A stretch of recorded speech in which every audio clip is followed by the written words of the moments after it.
Gharama ya maisha imepanda kiwango kikubwa zaidi, na gharama hizi hazijui ni nani yuko upinzani na ni nani yuko ndani ya serikali. Tabu hizi tunazipata sote kama Wakenya. Bwana Spika, ukiangalia ile nyongeza ambayo inataka kuwekwa kwa mafuta, ukiongeza ushuru kwa mafuta, kila kitu kinapanda, na anayeumia zaidi ni yule ambaye alikuwa akiongelewa: mama mboga, bodaboda, kwa sababu hakuna tofauti ya mama mboga na bodaboda na mbunge. Hata na bidhaa muhimu, ana mbegu za kuzalisha, na kama hana utajua. Haina haja utangazie kila mtu. Yule babako ameketi pale nyumbani, Bwana Spika, akiona mkaza mwana ameanza kutema mate, anajua ni dalili kwamba kumefanyika kitu, anatarajia mjukuu. Lakini serikali hii ambayo ipo, hatuoni dalili za kutema mate. Ni kutangaza kila siku, bibi yangu ana mimba, na tukiangalia hatuoni ile mimba, ni kuhadaiwa. Kwa hivyo Bwana Spika, ile tunasema ni kwamba serikali ilisema itahakikisha gharama za maisha zitashuka chini.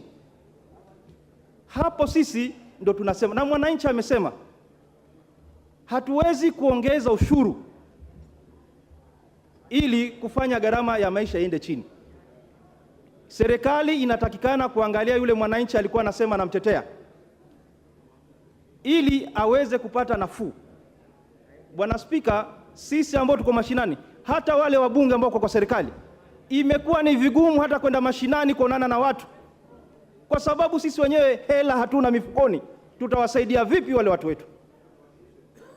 Na hii dhana ya kusema kwamba ati wabunge wanapewa pesa za kununua nyumba, ule ni mkopo, tunakopeshwa na tunalipa na riba. Kwa hivyo mimi sahihi, Bwana Spika, unajua nimechukua mkopo wa nyumba na ninakatiwa katika mshahara wangu. Hii nyumba ninalazimishwa kulala ni nyumba gani? Hii ingekuwa inakatiwa kwa hiari, yule ambaye anataka akatiwe, alipe nyumba. Yule ambaye yuko na nyumba afanye shughuli nyingine na zile pesa zake, aweze kufanya, aezekee, ili aweze kuongeza biashara yake. Bwana Spika, ingekuwa vyema badala ya kupunguza ushuru wa nyumba, wangepunguza ushuru wa mafuta. Gharama ya maisha ingefanya nini? Ingeshuka chini. Lakini angalia ule bodaboda ambaye alikuwa akizungumziwa, na kama ni ahadi, serikali hii imeahidi vya kutosha. Serikali hii imeahidi vya kutosha, na kama ni kulaumu pia imelaumu vya kutosha. Kile tunachotaka sahihi ni kuhakikisha gharama ya maisha inarudi chini. Bwana Spika, tunapoenda mbele itakuwa ni vigumu hata ongezeko la watu kufanyika hapa nchini, kwa sababu wavulana hawana pesa ya kuoa, hawachip. Silvano Osoro.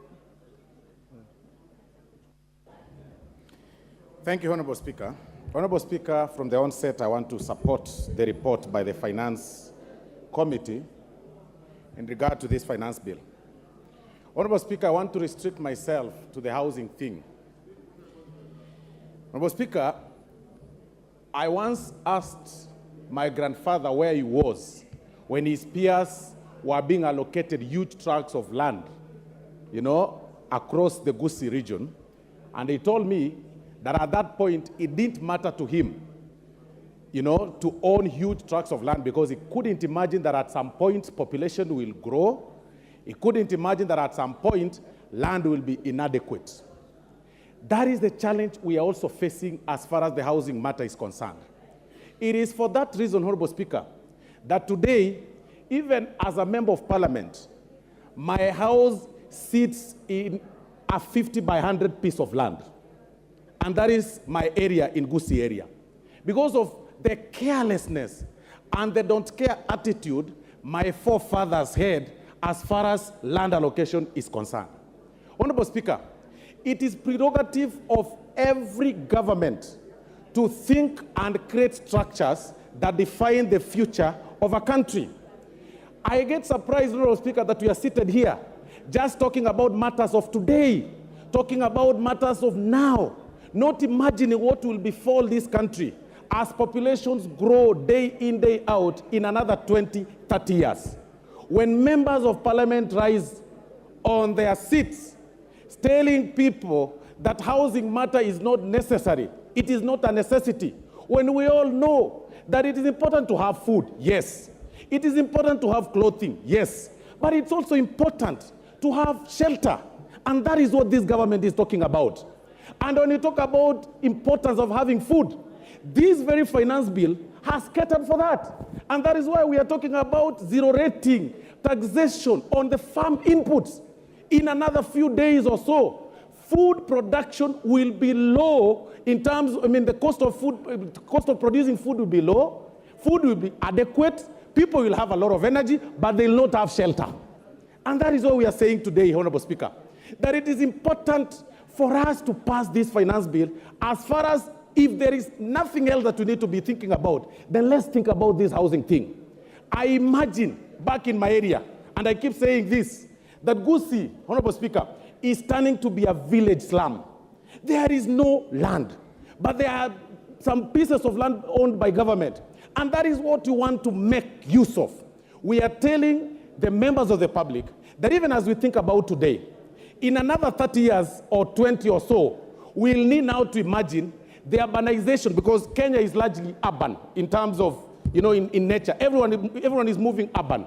But now we are telling the people this way, that through this finance bill, you will be able to have structures built by government in your own sub-counties, so that in the inadequacy of land, it does not really affect you. Your people will have shelter. Because of the zero rating in terms of the farm inputs, your people will have food. Then people will live very okay. And that is the essence of the finance bill. But Honorable Speaker, listening to my colleagues from the minority side, and I listened keenly to Honorable Otiende Amollo, when he raised issue in terms of, cutting down the costs, the budget appropriation. But I get surprised, Honorable Speaker. We stayed here yesterday until 10 p.m. None of the members, not a single member of the minority was in this house to challenge the Committee of Supply when we were doing allocation. Except Oluoch. It is in this house that we allocate and reallocate funds. If you wanted to cut down the budget, if you wanted to downsize the surplus of a certain particular... Also be fair to Beatrice Elachi, she was here up to the end of time. I stand guided, Honorable Speaker. Yes. I was, of course, with Beatrice Elachi and Honorable Oluoch. But all the rest were not here. You are talking about cutting down the budget as far as appropriation is concerned. That is a prerogative of this House. You are not here, Honorable Otiende Amollo. So who else do you want to cut down that budget if you are not here? You are complaining that we are, collecting money left, right, and center. But we passed that budget here. We passed the surplus here. It is a shame. It is a complete shame, Honorable Speaker. And it is important for Kenyans to know that the budget is pushed through your taxes. And that is what the essence of this finance bill is all about. The budget... Give him 1 minute. Thank you, Honorable Speaker. It is through this finance bill that we're able to display where collection of money, collection of revenue is going to come from. When we passed the budget yesterday, we are justifying our collection, our source of income, through this finance bill. So even as you challenge the finance bill, ask yourself, what element of this Committee of Supply did you challenge yesterday in the Committee of Supply? None. You are telling us to borrow. How do we borrow? To what extent can this country borrow? Do you want us to go to the Ghana way? How do you say that you are defending the content creators? But we've displayed to you, we've been able to reduce their taxation from 15%, to less than 10%. Really, why do you want to play populist politics when you also need salaries? You know very well that your classes need to be built. Your road needs to be done. You are here shouting about CDF. Where do you want money to... The Honorable Dr. Jackson Kosgei. Jackson Kosgei. Thank you. Thank you, Mr. Speaker, for giving me this opportunity. On the onset, as I present my thoughts to this august House, I wish to say I support the motion.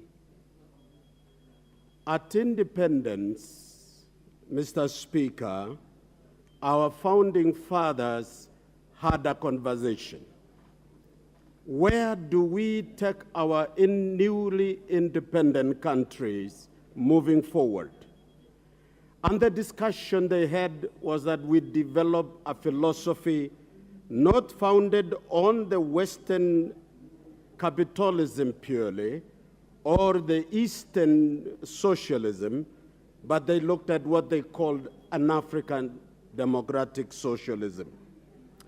It had three thematics, Mr. Speaker, that we want to develop Africa with an equitable economic development. Second, they talked about an inclusive formation of our social structure.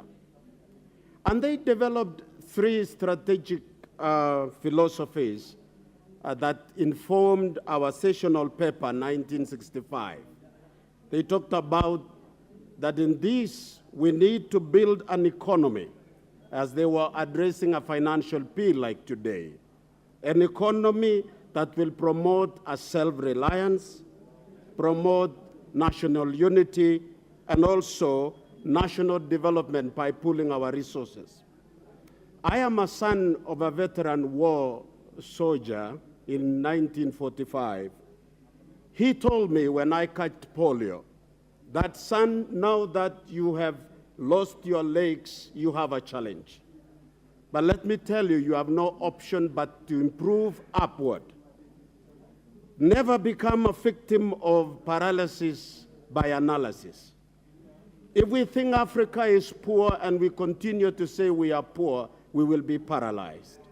We must look for a solution, Mr. Speaker. And therefore, I wish to encourage us as leaders that we would like to be self-reliant as a country. And the best thing to do is to look at what we have to improve our nation. And therefore, I support this budget, which is bold, encouraging an African to be independent. Other details about how to elevate our situation has had some other mitigation in our own country. Thank you, Mr. Speaker. Thank you, Dr. Kosgei. Peter Kaluma. Section 26, subsection 5 of the Tax Act referred includes everybody, possibly in terms of the definition under that section 26, subsection 5, it includes your ancestors. And I fear if we don't look at it again, you will have a situation where in definition of person, you will be obligated to take over the tax obligations of your relative, including the dead one. So I want to request the Finance Committee to look at this as we proceed to the Committee of the Whole House. Honorable Speaker, I have an issue with what is at clause 36. And my view, Honorable Speaker, is that this would fundamentally deny people access to justice. Honorable members, particularly approaching elections, even in the last elections, Honorable Speaker, you remember when we were approaching, we were just hit with very big taxation claims, things we did not owe. The danger of clause 36, yes, Honorable Speaker. Order, Peter. Rahim, what is out of order? Give the mic. Thank you, Mr. Speaker. Mr. Speaker, I think Honorable Kaluma is misleading this House. He has not read the report. The committee has already proposed clause 36 to be deleted, what Treasury had proposed. So it has already been deleted. He should read the report. Thank you.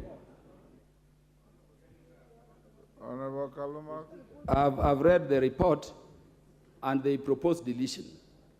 Until it is deleted and the House resolves so, it is part of the bill. And I want to encourage the committee that if indeed there is a proposal to delete it, let it not suffer the fate of other proposals by committees which were dropped at the floor. Because the consequences otherwise, Honorable Speaker, would be grave. And I'm telling Honorable Dawood, a person will hit you with a taxation claim of over 2 billion or 20 billion approaching elections. And you know you will not get that tax clearance certificate if you have to deposit 20 or 200 million to then proceed to exercise your rights thereunder. So it will deny access to justice, which is a fundamental right. I would request that the committee, if indeed you have recommended, proceed and deal with it. Honorable Speaker, I have a concern with what is at clause 24. And clause 24 is talking about the increment in terms of income tax up to 35% for category of people. Honorable Speaker, I want the committee to consider those people in fixed term contracts, like state officers within this parliament. And I know you know who state officers within the institution of parliament are. Previously, Honorable Speaker, salary increment was a right to state officers within parliament, like all other employees under the Employment Act. But Honorable Speaker, when the terms were gazetted for some officers, particularly the members here, the annual salary increment was taken away. The consequence is that so many people under that arrangement went into their single-term contract without increment. And you know the fact of the matter is that we may be talking, but so many of us do not take any salary home. You've taken mortgages. When you are increasing to 35%, you would enter into arrangements you cannot renege on. Where are you going to get this money? And you know what a mortgage is. Where are you going to get the additional 5% to pay? When I know, just like me, I don't know the others, Honorable Speaker, but me, the newspapers have carried reports confirming I earn zero pay because of mortgage. And it is a contract you cannot rewrite after you go into it. Are we going to think of situations of those fixed term contracts without annual increment, or what measures are we talking about? Honorable Speaker, the issue of VAT on fuel has been spoken to. But the fact of the matter is that this will affect everybody. And Honorable Speaker, across the world, finance bills are negotiated. Honorable Speaker, in the last parliament, I remember the regime then, the Jubilee regime, wanted to move VAT to 16. And out of negotiations weighing the situation of the economy, we settled out of negotiations at 8%. I would request that, because this is going to affect so many other, the economic issues down there, we at the very worst leave it where it's it. Honorable Speaker, on the housing levy, Honorable Otiende brought the element of it being a county function. And I think we consider that seriously. But I wanted also to say something, Honorable Speaker. Honorable Speaker, in addition to the fact that this is a county thing, it is not defined clearly how you will benefit out of your contributions into this levy. And I think in as much as some people may want to push it, let us define. If it were not a tax, Honorable Speaker, it would define how you benefit. We are levied for NHIF, NSSF, and others, but you can benefit. How are you benefiting directly on this? If you are not, Honorable Speaker, I fear we may be going into violation of Article 40 on people's property rights. Honorable Speaker, there is an issue in clause 51. And I'm saying this, Honorable Speaker, because the chair is listening to me and the committee is there. The area of tax and amnesty, Honorable Speaker, is something we should delete from our laws completely. Honorable Speaker, there is a time I visited a commissioner in charge of taxation. And just on his desk there, a person who was to pay the country over 10 billion, the minister just wrote, pay 200 million or 2 million. And we lose all that money. We need to stop amnesty. And you should question, as members of this committee presenting this thing, why are we allowing amnesty up to 31st December 2022? Who are these we want to give amnesty to before we can enforce the law rightly? And it has been happening.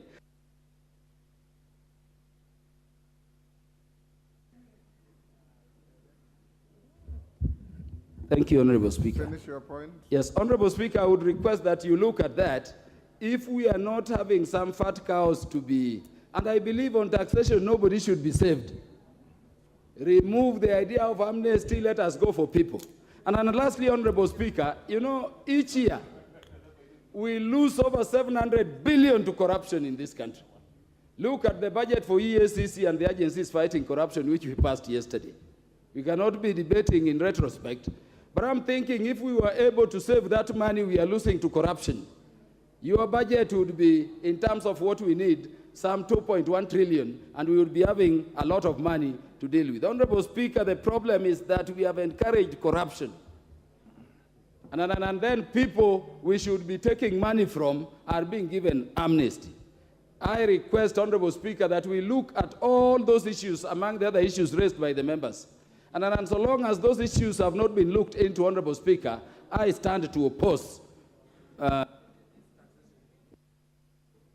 Mureu.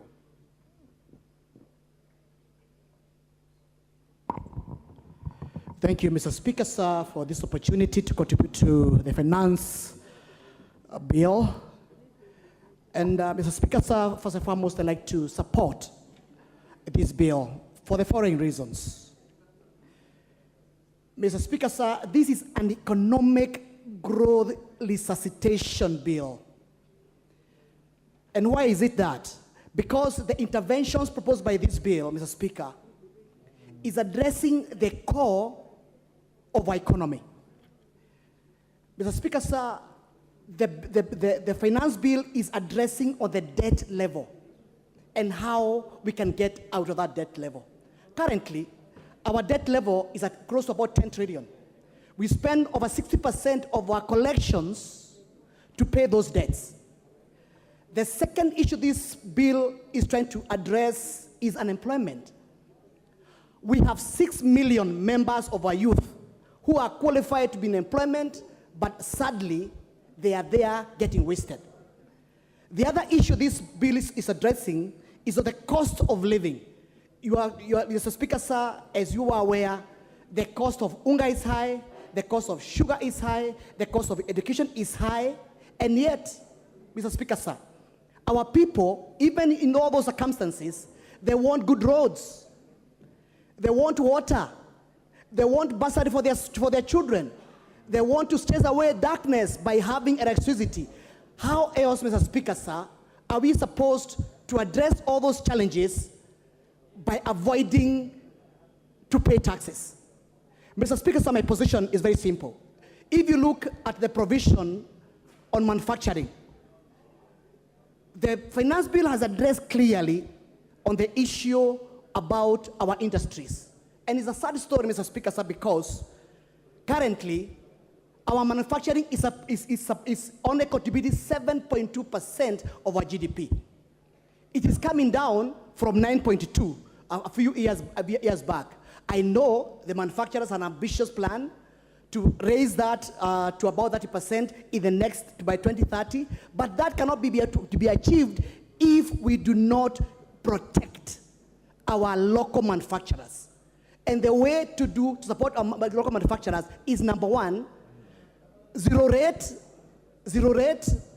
on the excise duty, especially on goods produced locally, but also put in a tax on the goods which are imported but which can be manufactured locally. For example, things like furniture, which come in from China and other countries, put excise duty on them. Goods like sugar, goods like iron and steel, which can be able to be manufactured locally. Because again, that's the only way we can be able to resuscitate our manufacturing. Number two, Mr. Speaker, sir, manufacturing support 40% of our employment. Today, as I said earlier, the biggest challenge is that we have highly educated young people, but they do not have employment. And the only way we can be able to address that is to ensure that we address the element of manufacturing, because that's the only way we can be able to place them in employment. Secondly, Mr. Speaker, sir, is about the issue of a digital economy.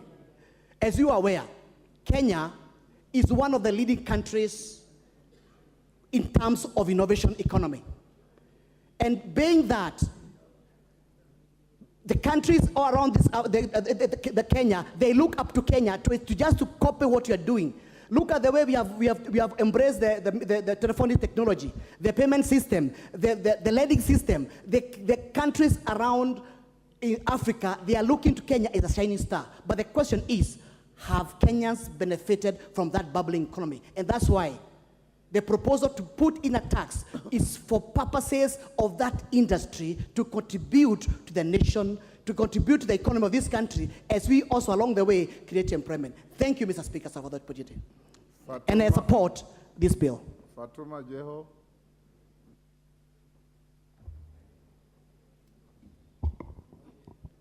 Thank you, Mr. Speaker, for giving me this opportunity. I rise to oppose this bill, Mr. Speaker. Mr. Speaker, there is no doubt that we are on an economic downturn. Our economic is collapsing. Mr. Speaker, today, if we were given this bill and none of us were a member of this honorable House, I can assure you none of us could have passed this bill. I say that, Mr. Speaker, because of few reasons. I'll start with the housing levy, Mr. Speaker. I've just looked at the report, and they are telling us they have proposed 1.5, Mr. Speaker. And looking at the report, they are telling us they are going to build 50,000 affordable housing. I would like to ask these honorable members and the chair of this committee, have you given us the timeline of this proposed affordable housing? What is the budget, Mr. Speaker? How many Kenyans are they going to be occupied in these 50,000 houses? Out of the 50 million Kenyans we have, I would like to take an example of a pay slip of a teacher or a police officer, Mr. Speaker. Mr. Speaker, I wish I came with a pay slip of a teacher. These people are serving so many loans, Mr. Speaker. We are adding for them a housing levy of 1.5. How are they going to pay, Mr. Speaker? Our police officers are dying out of depression because of the loans they are paying. We cannot add for them, Mr. Speaker. Mr. Speaker, Mr. Speaker, I would like to say collecting and taxing the citizens is not a bad thing. But it's not the right time for the people to be taxed. It has come the wrong time, Mr. Speaker. It's about our people, the people we represent, Mr. Speaker. Today, I would like to take this opportunity to talk to His Excellency the President.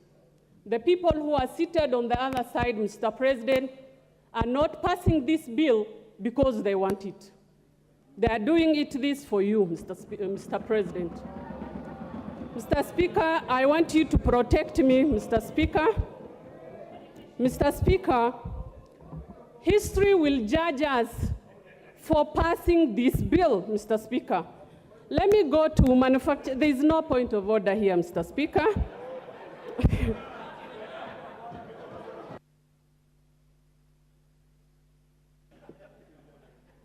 Point of order, Honorable Speaker. Honorable Speaker, we are debating the report on the Finance Committee. No, we are bill. debating the finance bill. Give him the mic. Honorable Speaker, it is not in order for the Honorable Fatma to impute improper motives on her colleagues as far as this House is concerned in terms of the debate. He's saying we want to please the President. Honorable Speaker, this bill is not owned by the President. It is owned by this House, Honorable Speaker. And she has an opportunity to support or oppose. And the majority will have their say, minority will have their way, minority will have their say. So it is wrong for her to impute improper motives on our colleagues and say we want to please the President. I mean, really, it's wrong. It's an insult to the colleagues. It's an insult. And she doesn't even come to the House. Order. Fatuma, each member is here in their own right. So restrict yourself to the bill. Okay, thank you, Mr. Speaker. I will continue by what I was saying, Mr. Speaker. I am here as the county MP for Wajir. I'll speak out my mind and I'll say what I think is right, Mr. Speaker. Mr. Speaker, I'm here courtesy of the people of Wajir and I represent Kenyans equally, Mr. Speaker. Mr. Speaker, I would like to touch on the manufacturing. There is no doubt that the manufacturers are leaving Kenya, Mr. Speaker. Today's paper, we have seen the billionaires are leaving Kenyans. It has come to our attention. Most of us, we need to do something, Mr. Speaker. If you look at M-Pesa, right now the government is spying on our M-Pesa transaction, Mr. Speaker. We cannot even deposit 100,000 on our M-Pesa account because it's taxed, Mr. Speaker. Honorable members, we just need to put our foot down and just think, for heaven's sake, Mr. Speaker. It's not about which party you belong to. What's your point of order? Give the mic to Honorable Kagombe. Yes, there you are. Mr. Speaker, again, I rise on standing order number 91.1. And when you say, that is a very grievous accusation of the government, that the government is spying on Kenyans on M-Pesa.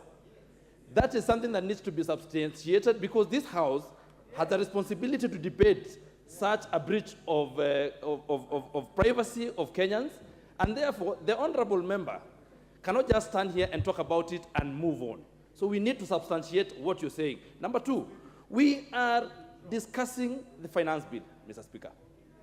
And this finance bill, Mr. Speaker, has got nothing to do with the issues that she's raising. That is an issue that she can come and she knows the way to raise such an address and such an issue to this House. A proper way of raising it through a motion or through a bill, Mr. Speaker. Thank you. Fatuma, wind up. Your time is up. Thank you, Mr. Speaker. When I talk on M-Pesa, I'm talking on technology, Mr. Speaker. I'll leave it at that, Mr. Speaker. I'll go to food security, Mr. Speaker. We are doing VAT fuel on 16%. Mr. Speaker, I just want someone to explain to Kenyans, when you impose 16% on fuel, how do you expect to secure food on this country? Everything depends on food, Mr. Speaker. Mr. Speaker, as I sit down, Mr. Speaker, sorry, I've been interrupted and I've forgotten a few things. Mr. Speaker, we need to earn the trust of Kenyans, Mr. Speaker. We remember what happened, the Gulwana Kulalu project, the millions and the trillions shillings that were spent on that. Mr. Speaker, as I said, we need to trust, we need to get the confidence of the Kenyans. Honorable Makilap. Thank you, Mr. Speaker. I want to state from the onset that I shall support this finance bill as a member of Finance Committee and as a member of Parliament for Baringo North. Mr. Speaker, there are puzzling events. There are revenues and revenues that will be collected through this finance bill. Mr. Speaker, it is therefore very illogical to again, attack the same finance bill that tries to raise revenue to completely be able to finance the budget for this country. Mr. Speaker, we are all Kenyans. All of us here, regardless of which political divide you come from, in this particular budget that we passed close by close yesterday, has programs that are cuts across the Republic of Kenya. How then do we finance these programs if we don't finance using our own resources? Mr. Speaker, I am a believer of Kenya. I believe that this country shall be able to move to become one of the economies of Africa, strong economies of Africa. How did these countries that have succeeded be able to finance their programs? Mr. Speaker, we can never be able to develop this country using borrowed resources. Time has come that we must finance this country using our own resources by at least a little bit sacrificing for the nation. Mr. Speaker, we met some, in this finance committee, there were about 1,500 petitions. For the first time, Mr. Speaker, I sat for more than 20 days trying to listen to professionals of high caliber who argue from left, center, right on the issues that are raised in this finance bill, Mr. Speaker. And we as a committee, Mr. Speaker, had made some proposals, Mr. Speaker, and I wonder even my good friend Wandai did not read that we made a proposal that the issue of wigs, eyelashes, and everything were deleted. We made a proposal that this must be deleted to protect the hustlers of this country, because that clause, many Kenyans who came before us felt that this is a very bad clause. Mr. Speaker, we also on rental income, Mr. Speaker, been able to make a proposal to reduce from 10 to 7.5%, so that the investors across the political divide who want to do projects on housing, Mr. Speaker, will be able to get value for their money. How else do we protect the people of Kenya, Mr. Speaker, when we reduced the housing levy from 3 to 1.5%, Mr. Speaker? We sat as a committee and be able to address the issues that were raised by Kenyans. For the COVID levy, Mr. Speaker, COVID was not there. We brought in, there was only tea, zero rating on tea, but we brought in COVID because the Wanjigus of this country, Mr. Speaker, would want to benefit by actually getting maximum returns for coffee, tea, among other products that are actually grown in Kenya. Mr. Speaker, this is our country. This finance bill attempts to raise 289 to around 300 billion. Mr. Speaker, how then do we raise these programs, Mr. Speaker, and all the people of Kenya, regardless of where they live, whether they live in Azimio zones, they require roads, they require medicine, they require fertilizer, they require programs to lift their lives. How else do we finance and grow the economy of this country? The people of Kenya must be able to sacrifice a little bit so that we can finance our programs, finance our budgets, using our own resources, not the resources borrowed from the white people, Mr. Speaker. Enough is enough. We must grow our economy using our own resources and using ourselves, Mr. Speaker. We must be able to contribute. Azimio people do not live outside Kenya. They live in Kenya together with all of us. And we must know that this is our country, and we must work together, pool up resources, provide solutions rather than attacking everything in this finance, Mr. Speaker. Let us provide solutions for the welfare of the people of Kenya, because this is our country and we can. Adan Kainan. Thank you, Mr. Speaker. Mr. Speaker, I've had the opportunity to work with President Moi, President Kibaki, President Uhuru Kenyatta, and right now President William Ruto, Mr. Speaker. And we must all accept that we have a beautiful country called Kenya, Mr. Speaker, which all of us as individuals, as groups, must accept and believe in. Mr. Speaker, the issue of budget making, I know, is emotive, it is difficult, it's painful. And I must say from the onset that as a member of the Finance Committee, we have had the honest task, Mr. Speaker, of going through the different presentations by different groups from different sectors of our economy, Mr. Speaker, in pursuit of both their collective or individual rights, Mr. Speaker, because Kenya is a democracy. Every individual has the right to a divergent view, Mr. Speaker, and that is why, in the minds of the framers of the current Constitution, Mr. Speaker, the right to public participation is enshrined in the Constitution. But, Mr. Speaker, having said this, I want each one of us as the leadership, and being the leadership and being in this August House, Mr. Speaker, is a privilege. Because out of the 50 million Kenyans, Mr. Speaker, Kenyans in their own wisdom have decided to have a few of us here as their representatives, Mr. Speaker. And we want to reflect. And I want to ask each one of you a question without venturing into your political persuasion. Where were we in 1963? Where did our forefathers expect us to be? And where are we today? And what is expected of each one of us to do so that Kenya joins the League of Developed Nations, Mr. Speaker? Mr. Speaker, this country has recently been voted as one of the best in human resource capital, meaning therefore outside there, in the eyes of the international community, there are many Kenyans who have gone to school. Our task as elected representatives is to give them opportunities to get jobs, is to give them opportunities to remove them from that ladder of being underemployed and unemployed, Mr. Speaker. How is this achievable? This is achievable only through taxation, Mr. Speaker. And Mr. Speaker, I want to say this. Today we expected, and I know we have my friends here, in our democracy we have two sides. Today we expected, what I expected, and this will have guided me, is to get an alternative tax proposals from those who are opposed to what the government is doing.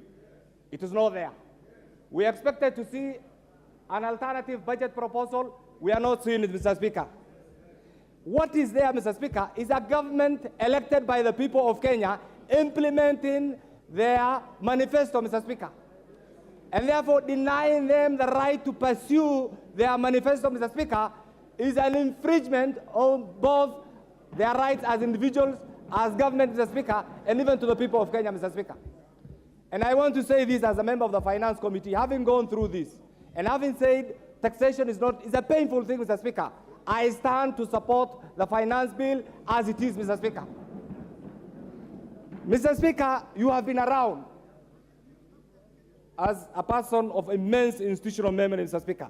Mr. Speaker, look at the missed opportunities. This country, because of the fear of the unknown, we have stagnated. We have lost our stature as an economic hub.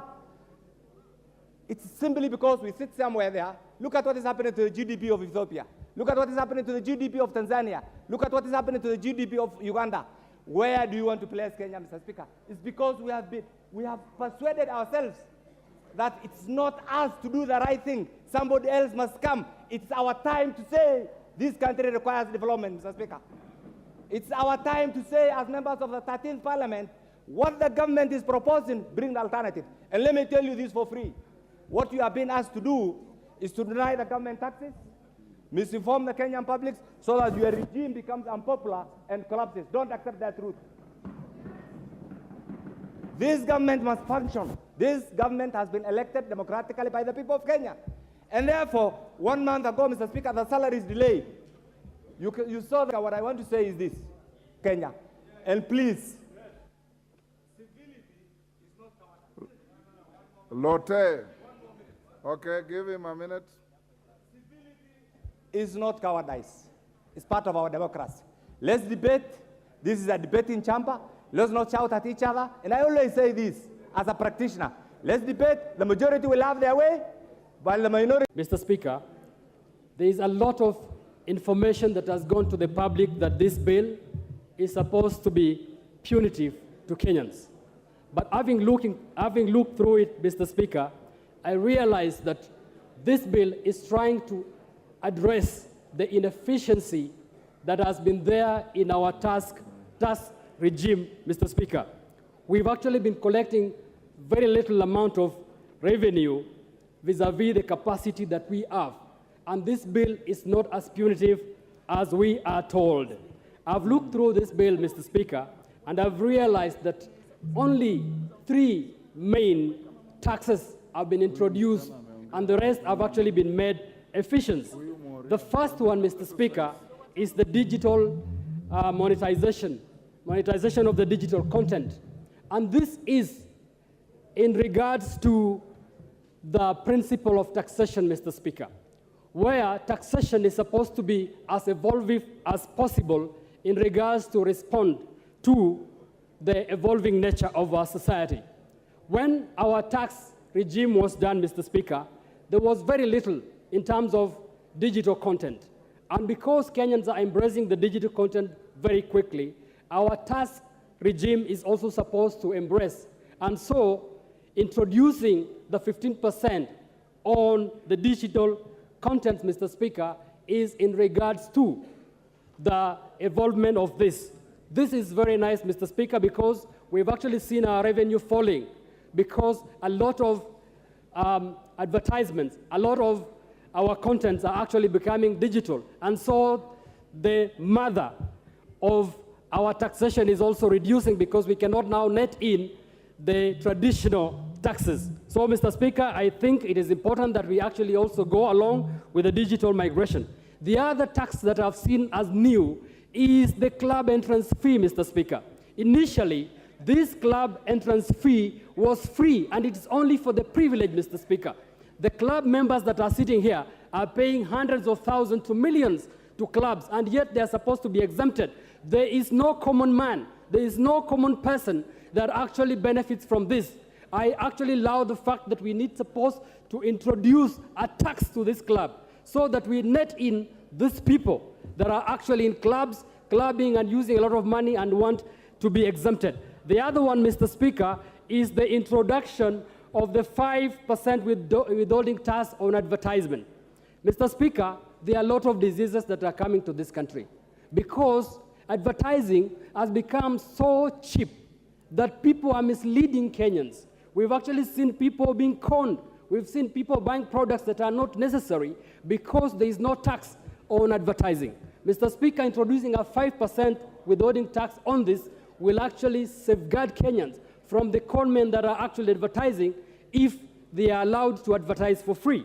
Finally, if I go to the housing, Mr. Speaker, I want to say that this country, we host the 3 main out of 10 slums in Africa. And until we actually agree to say we want to move out of the slums, we will continue premising and saying that we are not ready. We should be ready as now, Mr. Speaker. We want to move from being a country that is living in slums to a country that is supposed now to be a developed country. Mr. Speaker, if I look at the superhighway, the Thika superhighway, if I look at the SGR, I look at the Nairobi Expressway, everybody in this country, the people of Kachaliba contributed to it, Mr. Speaker, and yet they don't use it on everyday basis. So even this housing, we are all supposed to contribute to it because at the end of it all, when Kenyans get houses, whether you get it or not, it is for the common good of this country. So, Mr. Speaker, I stand to support. Thank you.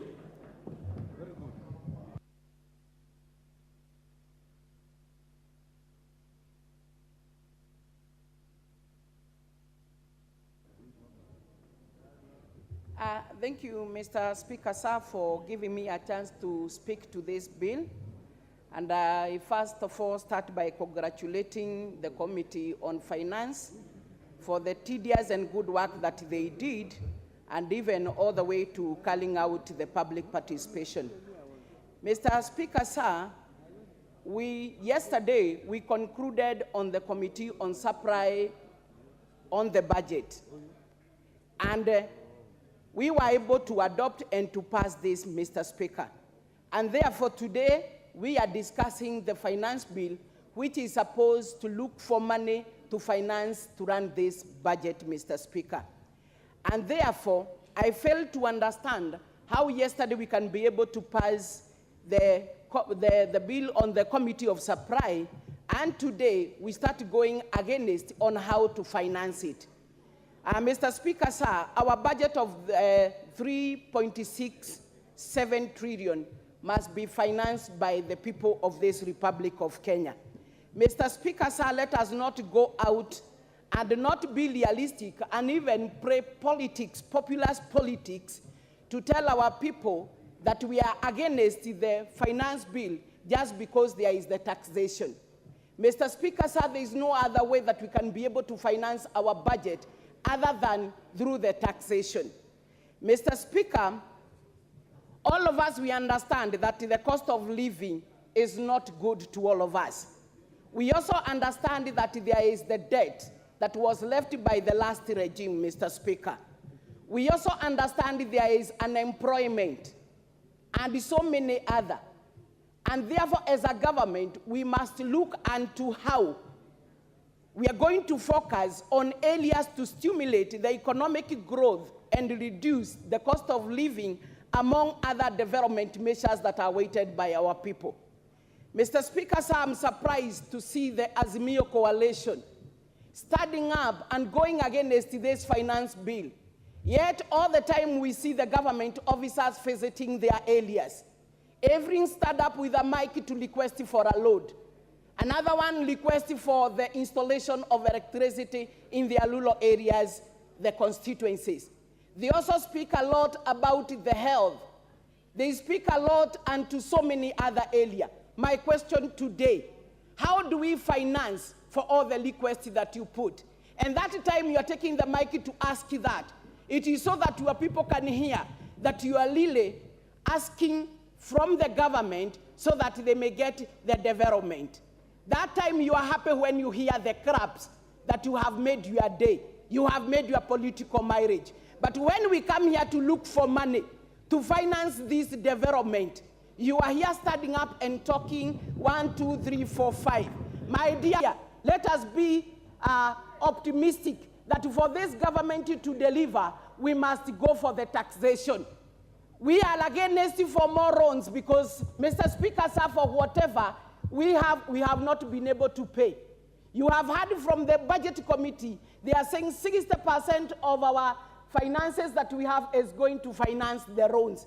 Mr. Speaker, sir, it is only 40% that is being left for the development and also for the recurrence. So, Mr. Speaker, we must struggle to make sure whatever our people are waiting for, we look for it, and it can only come from the taxation. And we are taxing those who are employed. We are taxing those who are in business. We are taxing those who have. Let us not incite our people who do not have when we are trying to create some employment and some areas that they can be able to employ themselves so that they can also be able to put food on the table. Mr. Speaker, sir, there is no one here who came to this plenary without taking breakfast. Mr. Speaker, sir, we are also going to take lunch. Mr. Speaker, sir, we are also going to enjoy good supper or dinners. Mr. Speaker, sir, the people that we are looking for do not have anything to put on their table.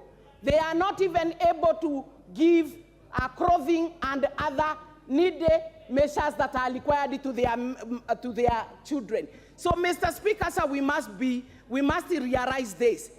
Mr. Speaker, sir, I want to speak a little onto the housing fund. We have really put a lot of politics when it... Time is up. Memusi Kanjori.